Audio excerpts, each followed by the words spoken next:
Epicrit's centria maris, also known as the Columbia rainbow boa, which is a popular species of snake for both beginner and experienced snake handlers, and according to the Journal of Wildlife Management, more people are starting to own exotic pets. However, most of these people have no knowledge or experience with owning exotic pets. This has become harmful for the animal that are not being taken care of properly. This definition and description will help people learn and understand what it takes to own a Columbia rainbow boa. Columbia rainbow boas inhabit areas of Costa Rica, Panama, and the northern parts of South America. The boa gets its name from the rainbow-colored iridescent sheen that shows up on their scales. Like most snakes, the rainbow boa is very reclusive, which means it prefers the solitary life, only interacting with other snakes during mating.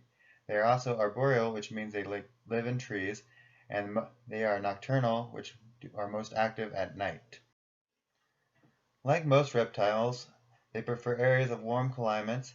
In the wild, they live in humid woodlands, forests, and can sometimes be found in open savannas. As adults, they are more found on the ground because they are too big to get in trees. In the enclosures, there's a general rule for all snakes. You need a minimum of 1 square foot for every foot your snake is in length. For the substrate, you need some sort of bark mixture that retains some water. Since they are from the rainforest, they need high humidity, which means you'll need some sort of mister or spray bottle. They also need a water bowl so they can fit into, so they can soak. Since they are arboreal, you need some sort of branches or something for them to climb on. Columbia rainbow boas are carnivorous, which means they only eat meat. They kill their prey by latching on and constricting, which means wrapping their body around and squeezing until the prey can no longer breathe. Then they swallow their prey whole. In the wild, the diet consists of rodents, birds, some aquatic life, and lizards, but in captivity it mainly consists of mice and rats. Typically, a feeding occurs once every 1 to 2 weeks for adults and once every week for a juvenile. When feeding, you usually remove the snake from its main enclosure into a separate enclosure.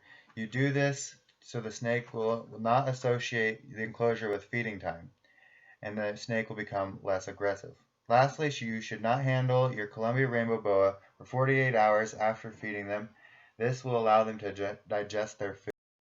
Columbia rainbow boas are considered to be the most docile of all the rainbow boa species, where the adults usually do not bite, but juveniles tend to be a little more aggressive because they aren't sure of what anything is yet. This can be fixed very quickly with regular handling. Once they see that you are not a threat, they become very tame. Columbia rainbow boas reach sexual maturity at the ages 3 to 4.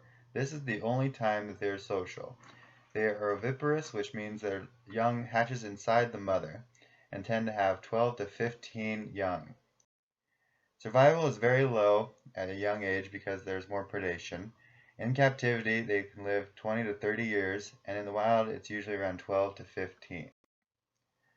They are on average 3 to 4 feet long, and they are sexually dimorphic, which means the females look different than the males. In this case, females are a lot bigger. They are a light brown to dark brown with dark rings. At night, they are more pronounced dark rings, and then during the day, they are more faded. They have a rainbow iridescence, which looks like gas floating on top of water. In all the pictures is my pet Columbia rainbow boa, Al Capone.